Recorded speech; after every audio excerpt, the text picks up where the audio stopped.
présente Elmel Louis, je suis membre d'une association sur Saint-Avold, qui s'appelle l'ATMF, Association des travailleurs maghrébins de France. Vous allez le voir en bas, c'est une expo, il faut la voir avec un peu d'humour, parce que l'artiste qui a créé ça, il appartient à une association à Paris qui s'appelle Remember, qui s'appelle Ali Guissoum. Il rigole sur les préjugés. Ça veut dire, vous, peut-être aussi, ça peut vous inspirer pour rigoler aussi de ce que vous entendez.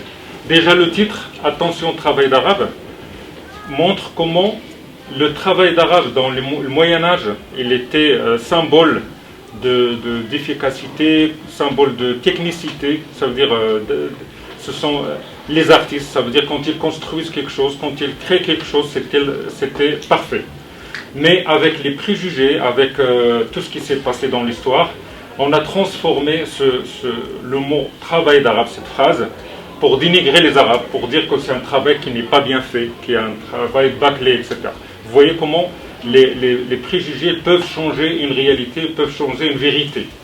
Voilà, c'est ça le but de notre présence ici, et c'est ça le but du travail des éducateurs qui vous accompagnent. Voilà. Eh ben, en fait, cette journée, elle a été mise en place avec le partenariat de la TMF pour le festival Migration.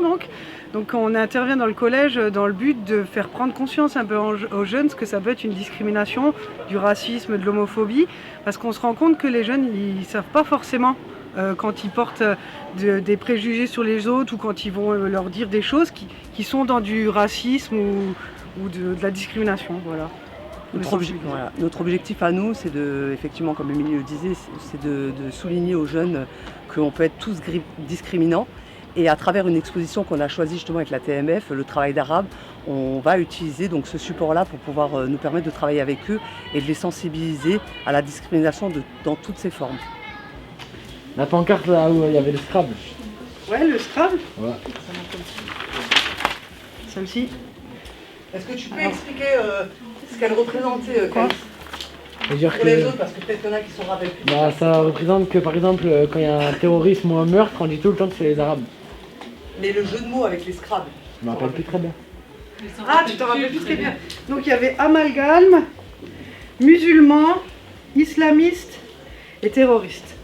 Est-ce qu'en France, on vit dans les mondes des bisounours? Non, pas du tout. Donc levez la main ceux qui ne sont pas d'accord.